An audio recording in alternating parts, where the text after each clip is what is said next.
What is up, guys? It is IrishBenjamin57.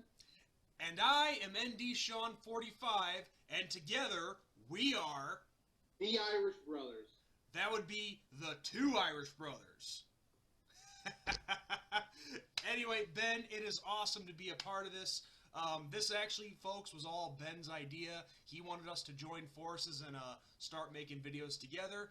And with all the knowledge between the two of us of Notre Dame football, it was only fitting. And Ben, I thank you for inviting me to be a part of this.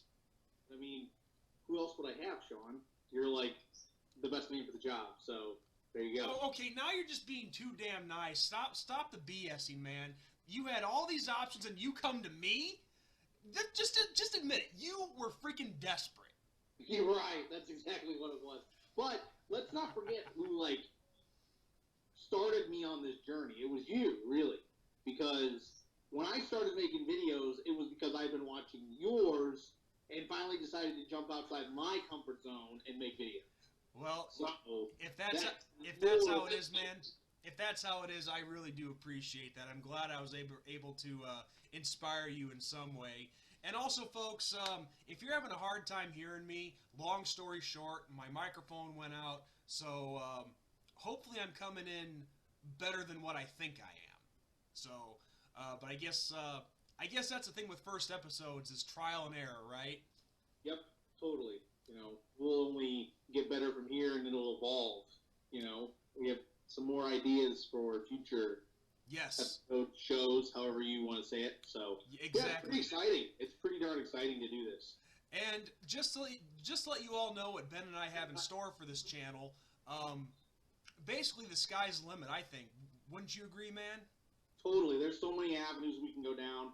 I mean, of course, it'll be Notre Dame football. Yeah. Of course. We're not opposed to having... Well, one of the things we're looking to do is have guests on, that's for sure. We're not opposed to talking about other teams, but like Ben just said, this channel is Notre Dame, and Notre Dame #1 all the way. You can count on that, my friend. But anyway, just to get this first episode and get our rust and all that stuff out of the way, let's just dive right in and talk about this past season. Now, we finished the season 11-2 with a win in the Camping World Pineapple Bowl. Yes, Ben, I know you've been watching the videos. You know why I've been calling it that. But, I could go on forever about, the minor bowl games needing to have pride and dignity. But that's another topic for another day. But 11-2 with a win in the Pineapple Bowl. And I know that's not what us Irish fans were expecting. But still, though, 11 wins is not too shabby. No, it is not. And, there's always room for improvement, yes. But I think that, with Notre Dame is in a very unique situation. With all the travel they do and then all the teams they play from all these different conferences and not just one, since they're an independent, really makes it a rough, hard season every season for Notre Dame. Yes, some years we play smaller teams, like this year we played New Mexico, which is a smaller team, no shots fired or anything towards them, but they are compared to some of the other teams that we could schedule, and we have in years past. So yeah, to me, it's just a very unique situation because, if you look at some of these other big name teams, and this is not a shot at any of these big name teams, but if you look at Alabama, they play for the most part in one neck of the woods, in this country. They play in the southern part of the country for the most part. They don't like to go north of the Mason-Dixon line. No, very rarely do they do they? And it's the same with Ohio State. Look how many times Ohio State traveled down south. And it's not a shot. It's just the way things are. Yeah, that's how things have always been for the most part. When you're Notre Dame and you travel to, Southern Cal and Chicago and what have you, that's a lot further than most. Now, I get what people say. They say, well, Hawaii travels too. And I'll give them that they do. They travel. But they don't play the teams on the road like Notre Dame does. on the road this past season. We played Michigan on the road. We played Stanford on the road. Now, Stanford really wasn't what we were expecting at that point in time. But still, they were on the road. So, and it's still in their environment. It's still going to their time zone because it is definitely a different time zone, specific time, compared to Central Standard. So, I mean, that should, to me, be taken into consideration. Yeah, exactly.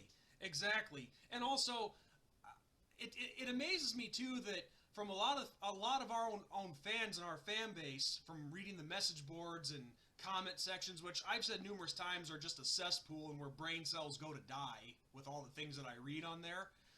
People we win 11 games, and people are still complaining. I mean, look, I get it. No major team starts their season saying, yeah, our goal is to get to the Camping World Pineapple Bowl to play a 7-5 team. No, of course. And I understand that. But 11 wins is still 11 wins, and I can't believe people are still complaining about that. I actually had a guy that I got into it with on one of the forums. He was actually complaining that we didn't beat Iowa State by, well, let's see, we beat them by what, 22 points? Yeah, something like that, yeah. He was mad that we only beat them by 22 points instead of 50, and that we won by only 3 scores. My God, I hope this guy doesn't have kids. What's he going to do when his kid comes home and says, "Hey, Dad, I got an A on a test," and what's he going to do? Get mad because it wasn't an A+? Right. I mean, the kind of people that we have in our fan base, and I'm not trying to badmouth our fan base, but damn, is it full of some characters in there? Yeah, well. And the thing is, with our post-game, our postseason bowl destination, here's what a lot of people don't realize. The 2 bowl games that were the semifinals, the Peach and the Fiesta, those are the 2 major bowl games that have no conference affiliation. So if you take those out and put in, say, the Rose Bowl and Sugar in the semifinal spots, which those are going to be the 2 bowl games next year to fill the semifinal spots, you now go from, because let's see, we had essentially what? 3 at-large bids. Well, technically, we had a shot at the Orange Bowl, and then the Cotton Bowl is at-large versus at-large. But let's be realistic; it's at-large versus highest-ranked group of 5. Right. So we only had two slots in the NY6, and the Orange Bowl, as we know, was a long shot. But right. if had the Fiesta and the Peach not been the semifinal games, we're looking at a possibility of 5 or 6 at-large bids. And if that was the case, we would have been in the NY6. Right. So that's what a lot of people don't realize is it's just how the cards fell with the rotation in the major bowl games. Yeah. Yep, that's a very good point, Yeah.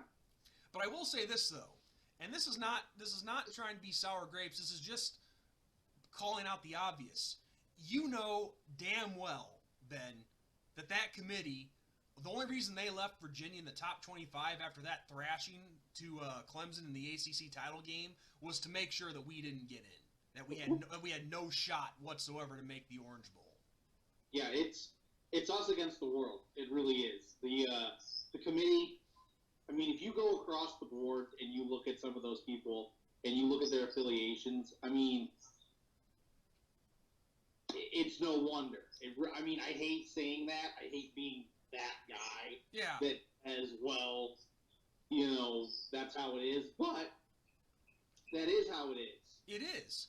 And I'm sorry, but if that was us and we were in the same shoes as Virginia, the 9-3 record, the number 20 ranking, and we got thrashed like that in the ACC title game, that committee wouldn't hesitate to drop us out. No. And rightfully so. Rightfully so, we would deserve to be dropped out of the top 25. Right. But still, though, despite the fact that we won 10 games,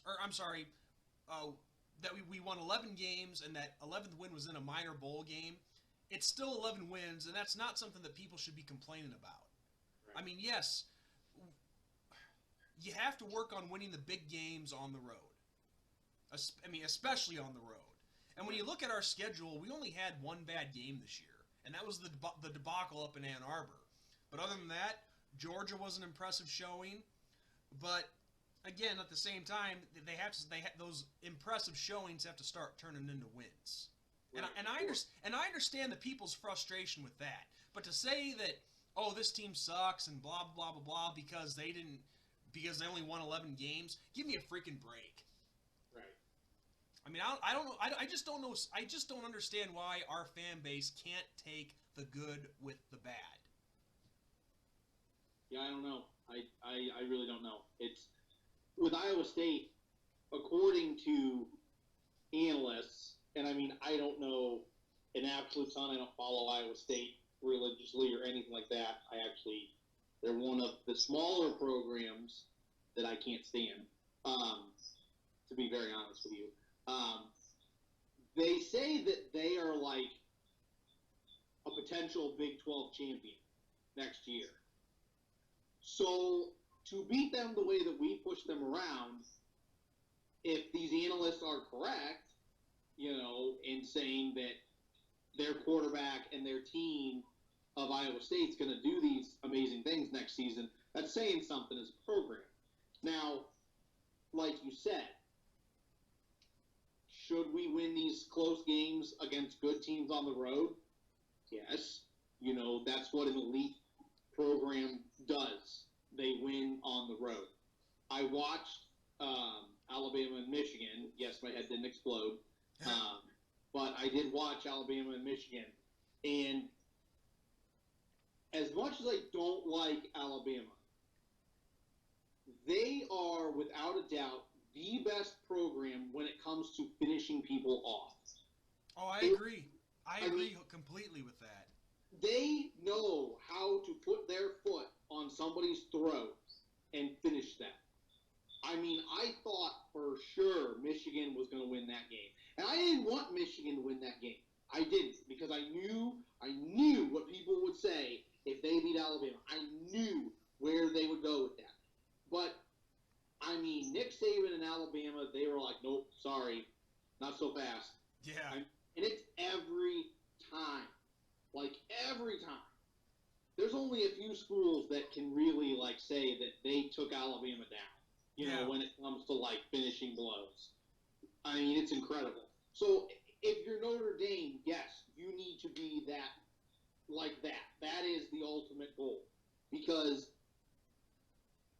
Alabama, Clemson, and Ohio State, to me, are in the elite class. LSU had a very good season. Yes, they went undefeated. Yes, they beat Clemson. Yes, they were impressive beating Clemson.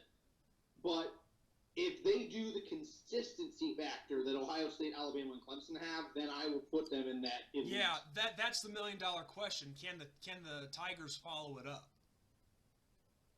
Can they follow up this year's season and keep it going? Yeah. That's what defines a dynasty. Yep. Or at least that's the makings of one.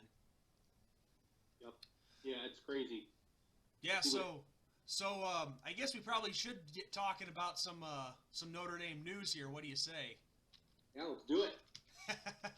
Okay, I gotta look up the dude's name here because I forget it. But unfortunately, Ben, and we were actually talking about this off camera.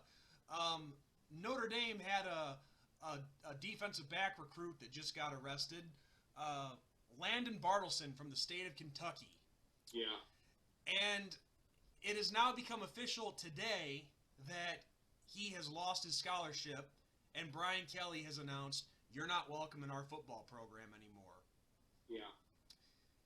It's really sad. It's really sad, and I got to tell you something.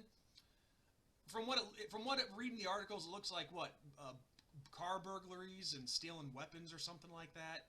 Yeah, not simple little things that you could get busted for. Some pretty serious stuff. I mean, it's pretty serious. Now, I mean, granted, we live in America, and you're innocent until proven guilty, not guilty until proven innocent. So, we'll see what happens in the long run, but Notre Dame has a standard, and you know it. Yes. I know it. The Notre Dame fan base knows it. Some of these other fan bases, I don't think quite understand the standard, because it's not just football. No, Notre Dame wants winners on and off the field. Yeah. I mean, and I get that we've had some bad eggs. I mean, you know. We have. No one's denying that. People are probably thinking, oh, look at these two homers. They're in complete denial of players that have come through their program. That's not true, people.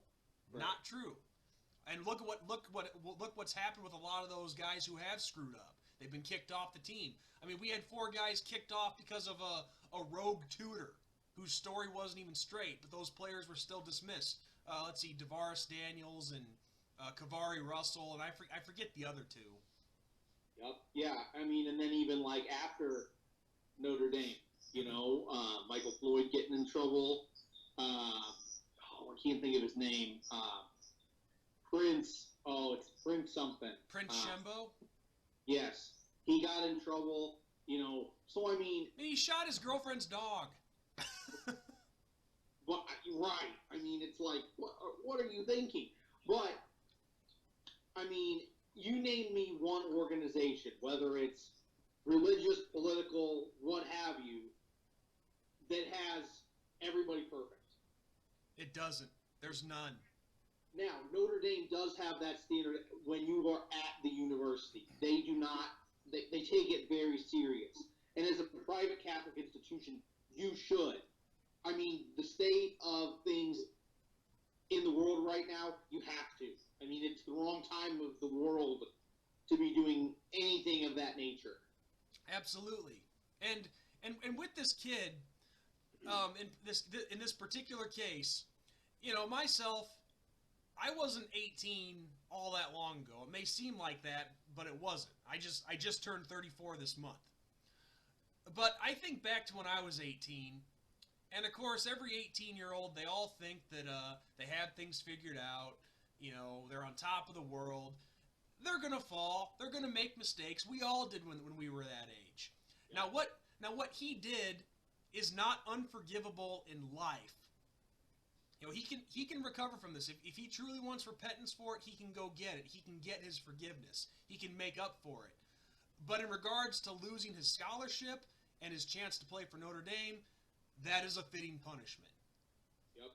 I hate saying it, but it's true. It is. If you're going to be doing that stuff, and even though he is only 18, this is something I could never figure out. As dumb as we all are at that age, you have this opportunity to play major college football at probably the most well-known university across the country. Why would you still be doing that stuff knowing that it could jeopardize your future? I could never understand that, ever, with some of these guys that still do that. Yeah. And I get the area he's coming from. I actually recognized the source, like the news station that broke the news. It's down in Bowling Green, Kentucky. I actually went to school down there at Western Kentucky. And I get there's not a lot to do in Kentucky. I get it. I mean, it is a state where there's no professional teams. Basketball rules the show. You know, all that. Yeah, I've been through there. You know, but at the same time, really, I mean, like you said, you would think that if you have this insane opportunity, you know, that you would be smart enough to not put yourself in a situation like that, let alone potentially do something like that. Yeah, that's your key to get out of your bad situation. Well, and my other thing with all of it, these things that have, not just with this kid, but with other kids across the country, with other programs, this is the wrong time of the world to be doing these things. Everybody has a phone on them. Everybody has a camera. Yeah. Everybody can instantly upload whatever you're doing, wherever you are, in a millisecond. I mean, we saw it last year with Trevor Lawrence when he kind of got into it with another guy at Clemson when he was playing intramural basketball. Yeah.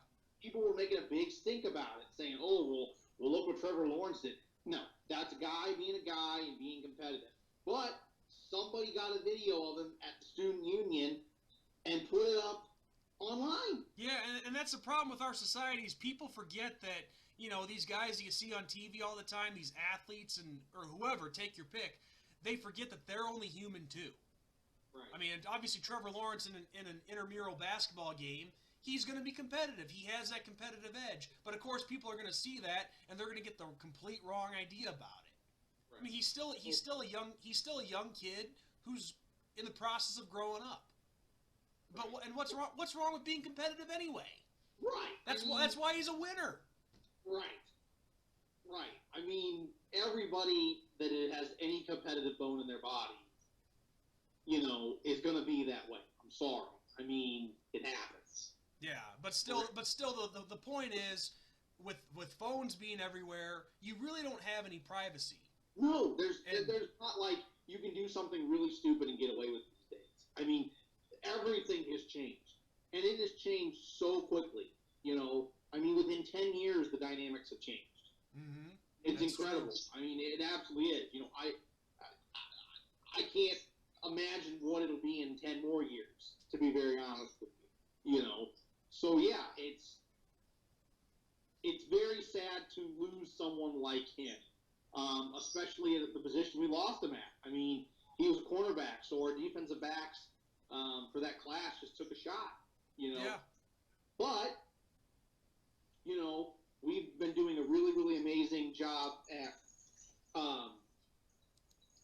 recruiting lately, so hopefully we can rebound and get somebody else, and thankfully he was a 3-star as opposed to a 4 or 5-star. We didn't lose Jordan Johnson, unfortunately. Yeah. And I hate saying that because I don't like putting people above others. Yeah, and I see what you're saying, but there's a difference in talent between a 3 and a 5-star. That's just all there is to it. It's a fact. I mean, no one's saying that the 3-star is bad. Right. It's just there's just differences in the main difference is that 5-star you could expect to play right away and start, whereas that 3-star might need a year to develop and see time off the bench. So it's just those little differences like that. So, but yeah, the bottom line is with I wish I could keep his name stuck in my head, but with Landon Bartleson, as I said, what he did is not unforgivable in his life, in the overall scheme of life. Right.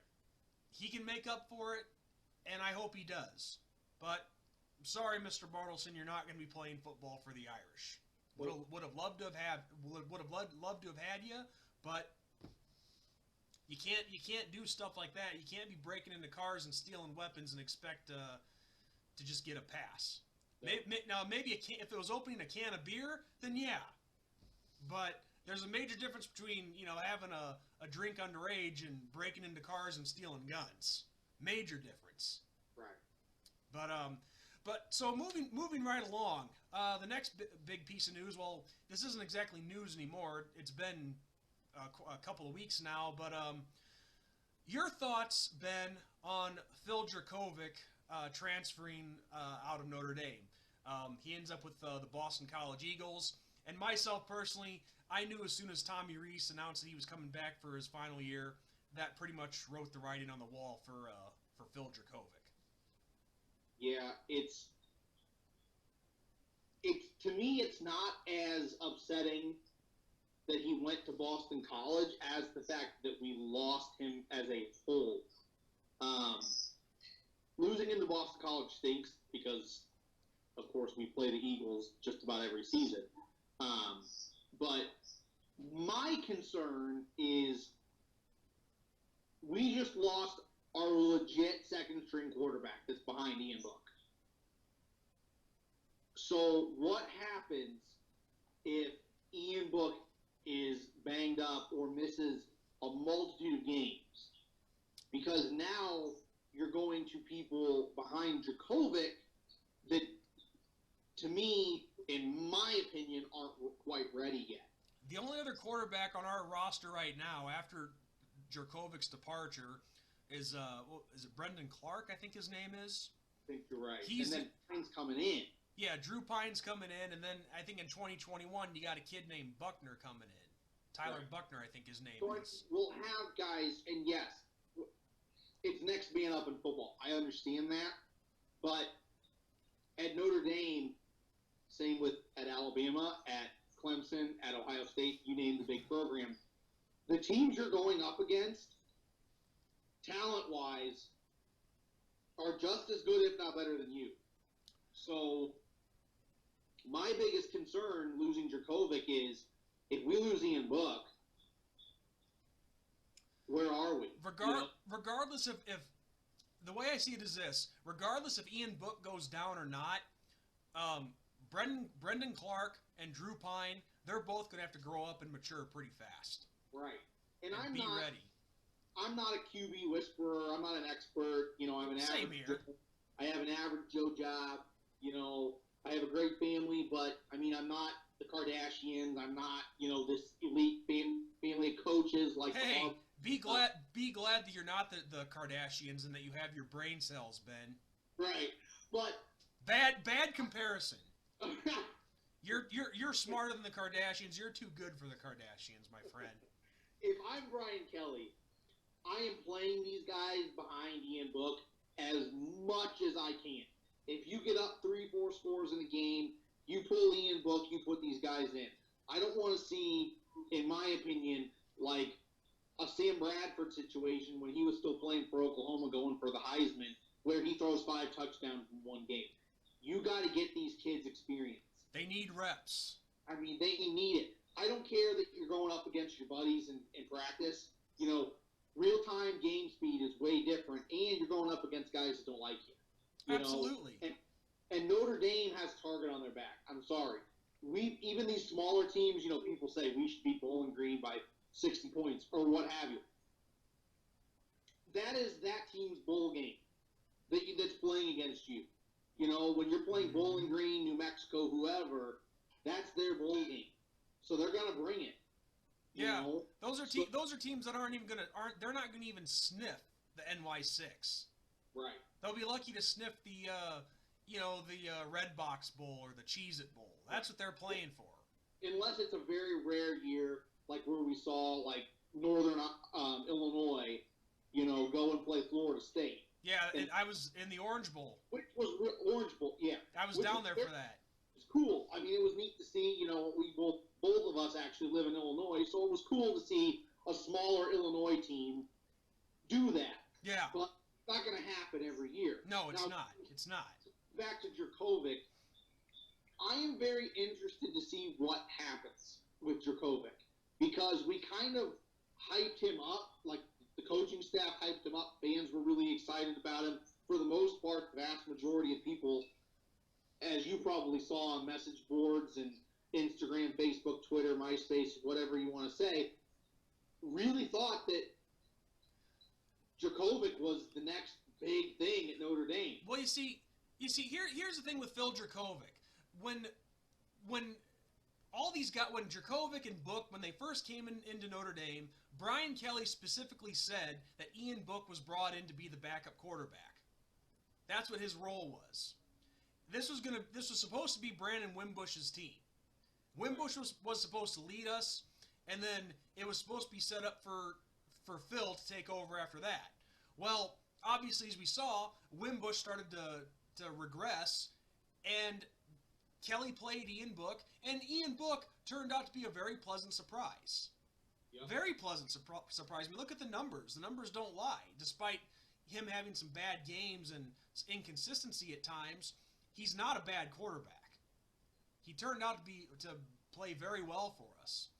And what this all turned out for Phil Dracovic was just bad timing and bad luck.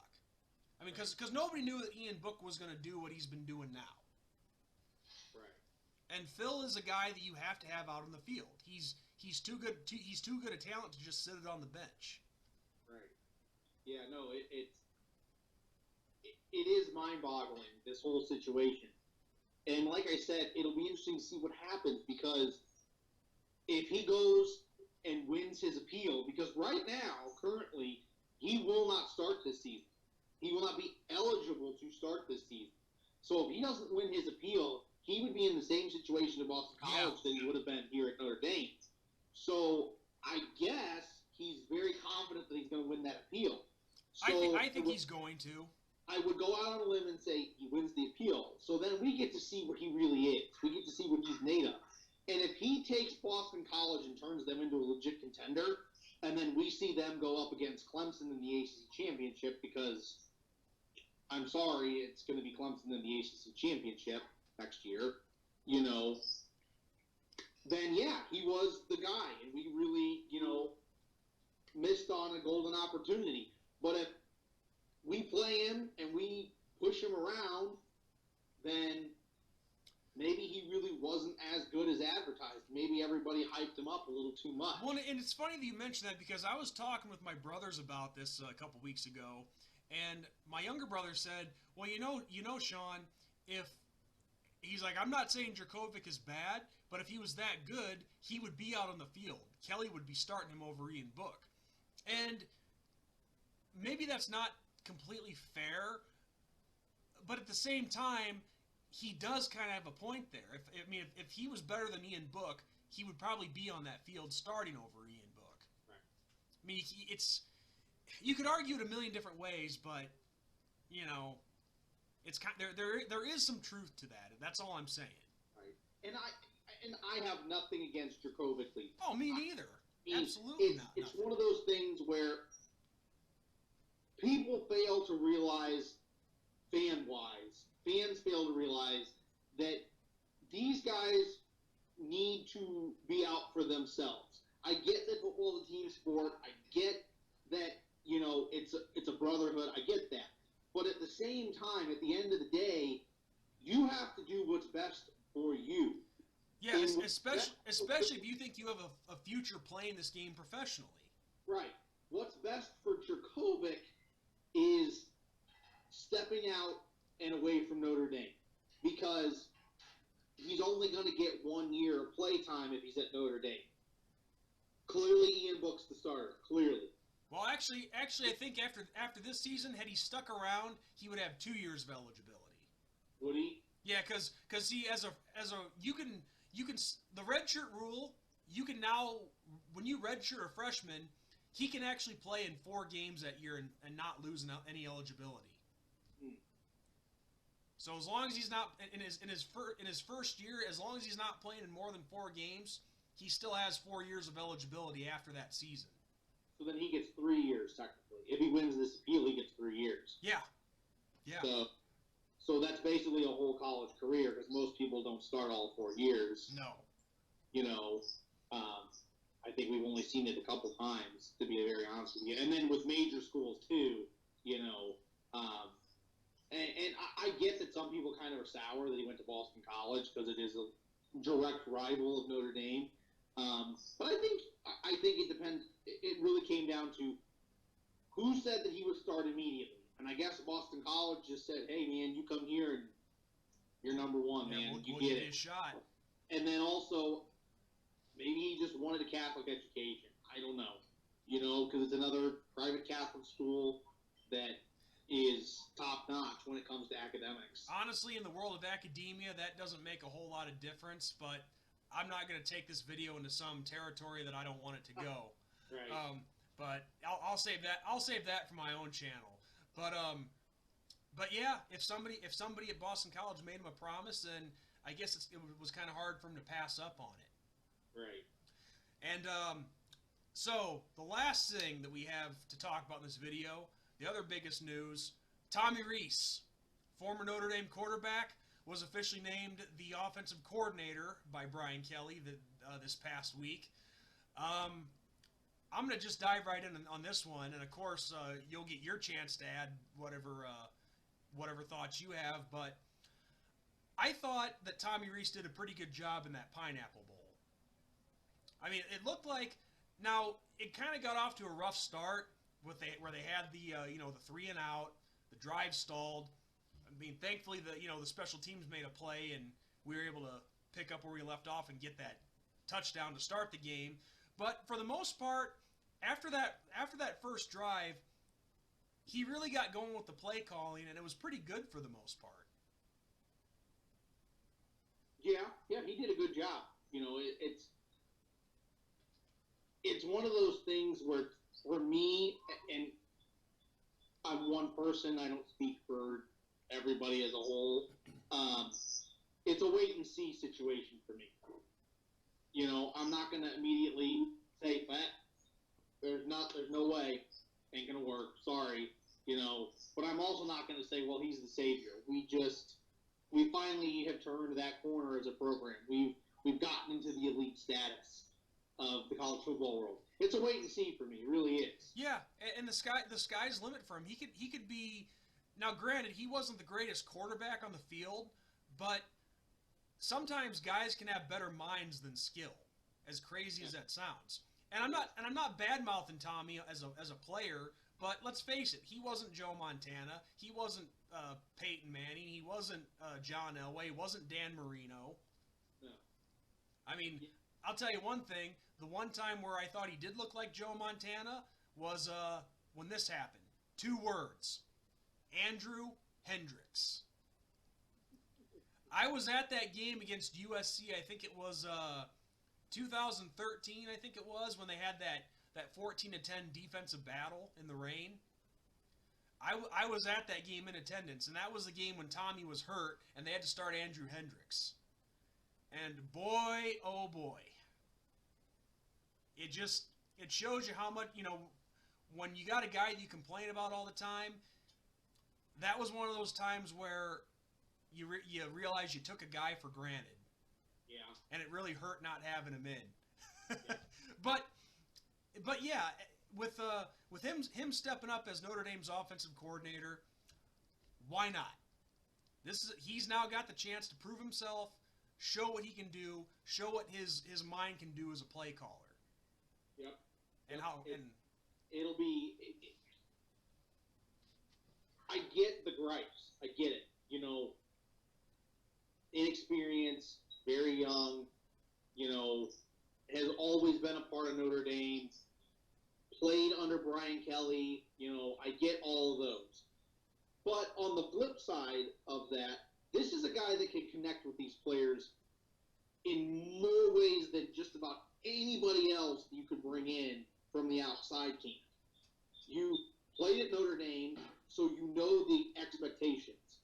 Not only did you play at Notre Dame, but you went to school at Notre Dame, because Notre Dame is not a school where you just play football. You play football and you go to school. It is not an easy task being an athlete at Notre Dame. No. There's a reason that we don't get every big name guy in the country at Notre Dame. Because, yes, they could play for us. Yes, they could. I'm not saying they can't. But could they go to school at Notre Dame and make the grade? Not everybody is good at school. That's not a knock. It doesn't matter where in the country you're from. We're not talking about one specific region here. Right. But go back to what we were talking about with that kid, that got in trouble. There is a standard at Notre Dame. It is a very, very difficult standard to uphold. I never went to Notre Dame. I didn't. I went to Western Kentucky University. It was a good university, but it wasn't on Notre Dame's level. I'm sorry, it's not. One semester at Blackhawk Community College in Moline, Illinois. So, I mean... That's my experience. Just hearing what these guys and gals across the board in sports, not only football, have to go through, it's a different world. It really is. And then you have a guy that played for Brian Kelly that knows the expectations of Brian Kelly. And you have a guy that they know everything about one another. Everything. This is not somebody that's going to come in from the outside and, Yeah, he's going to have to adapt, have to learn everything. Tommy Rees doesn't have to do that. Right. Like I said, I'm on the fence. I want to see the first 4 games. I want to see what happens. Because our first 4 games is not a cakewalk. It is not that we're playing 4 easy opponents our first 4 games. No, we got Navy, we got Arkansas, we got I think Western Michigan is in there. Western Michigan and then Wisconsin. Yeah, I knew Wisconsin was like the top 4 or 5. So, I mean, you're going international, with Navy. You're going behind enemy lines to Wisconsin in Lambeau. It's at Lambeau Field. And you know that it's going to be a way bigger crowd for Wisconsin than it will be of course. for Notre Dame. Now, granted, they're both pretty close to each other because Notre Dame's a hop, skip, and a jump from Chicago. But, I don't want to see Tommy Rees fail. I want to see him take this program to another level. But at the same time, it's prove it, kid. Go ahead. I was going to say, at the same time, it's prove it, kid. We want you to succeed, but you got to prove it. Right. And I think his age fits well with the players because being somebody who works in a school district, I will say, honestly, there needs to be a gap, yes. But when you get to a certain age, the kids do not respond to you as well as they do to people that are closer. You know, if you got a 70-year-old guy like Joe Paterno, as opposed to a 40-year-old, or in Tommy Rees's case, 27? Yeah, something like that, yeah. You know, it's the way things are. Well, look at Dabo Sweeney out in Clemson and how his players react to him. Right. He's at that age, you know, I think he's in his mid-40s? Right. So he's got that energy level that that is good, is appropriate for his age, but he's able to interact with his players at their level. Right. So we'll see. You know, and like I said, I don't want to see him fail. And like you said, you know, a lot of these guys that are good players but not elite players, a lot of them do become really good coaches. Because if you look across the board, not only in football, but in basketball, baseball, hockey, you look at these elite coaches, they weren't elite players. They weren't. I'm sorry. They weren't. You know, these guys that are winning multiple championships with teams, they were average. And it's because I'm by the belief that when you are average, you have to up your game by doing the little things. Yes. You cannot get by on talent alone. And Tommy Rees had to really fine-tune his game. He had to really study. He couldn't just say, well, I'm going to throw the ball 70 yards down the field and my receiver's going to catch it. No, he had to legit focus on the fundamentals. So I think that it's attention to detail. It's a good thing, but at the same time, I'm not going to say that we're going to go undefeated and Tommy Rees is the savior, because this team hasn't played a down of football with this new offense that Tommy Rees is going to be running. Exactly. So only time will tell. But I do see the fan base being very divided on this topic. I see people that are either very against it, like, I cannot believe that this was the guy that we brought in. How dare they? He's going to fail. We suck. All that. And then I also see the guys that are putting a lot of blind faith that says, yep, he's the man. We're going to the national title. You know, you got to come into it with a balanced view. You got to look at all possibilities here. But yes. But at the same time, you know, our fan base is our fan base, and I've seen a lot of good and a lot of the worst these past few months. Yeah. Well, and it's the off season. I mean, you got nothing else to talk about. There's no games. There's no other teams you can watch. Oh, they were bitching when the team was still playing. So yeah, but it just makes matters worse when you got nothing else. Yeah. But you know, it is what it is. I could do a whole video talking about just our fan base and the stuff that I've seen, but I want to make this a good show, not a bad one. There's a whole Twitter account if you want to go read through the comments. Yeah, I'd drive myself crazy if I did that. I think it's what is it?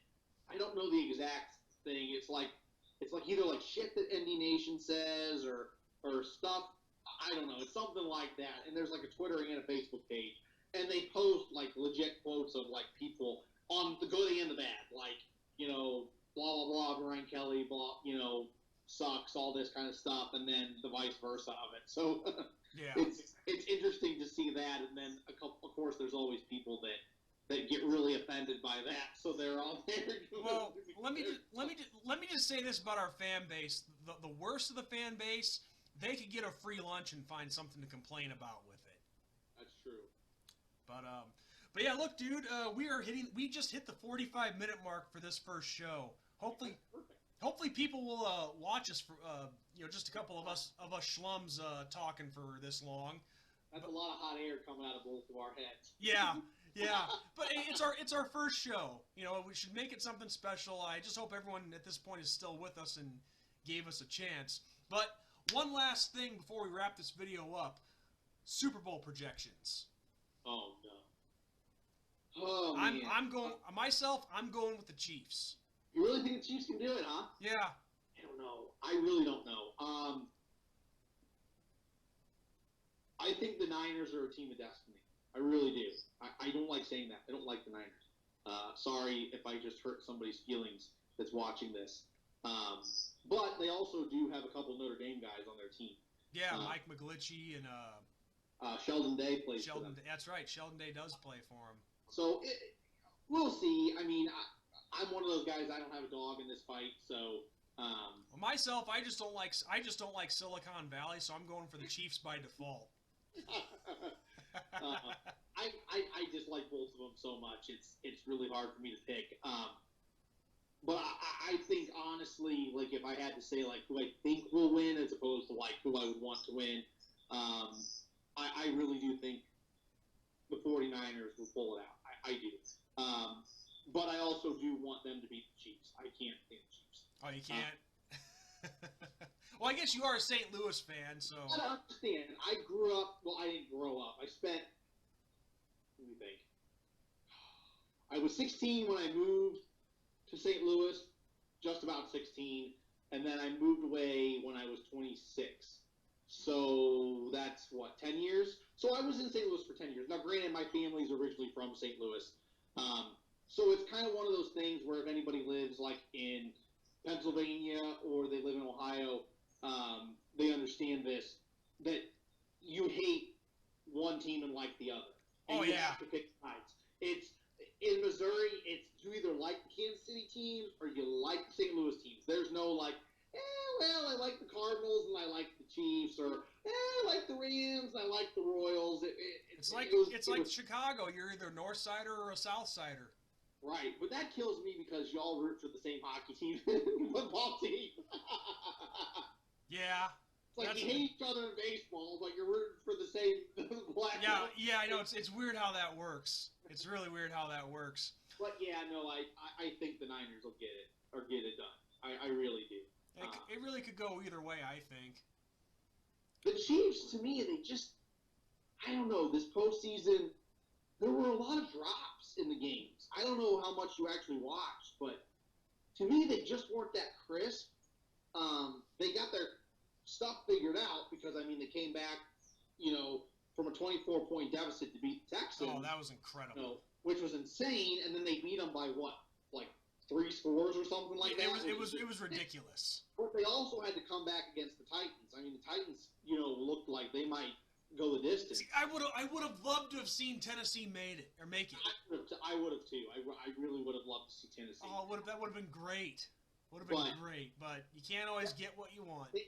They just didn't look crisp to me like San Francisco did. San Francisco clicked on all cylinders in their games.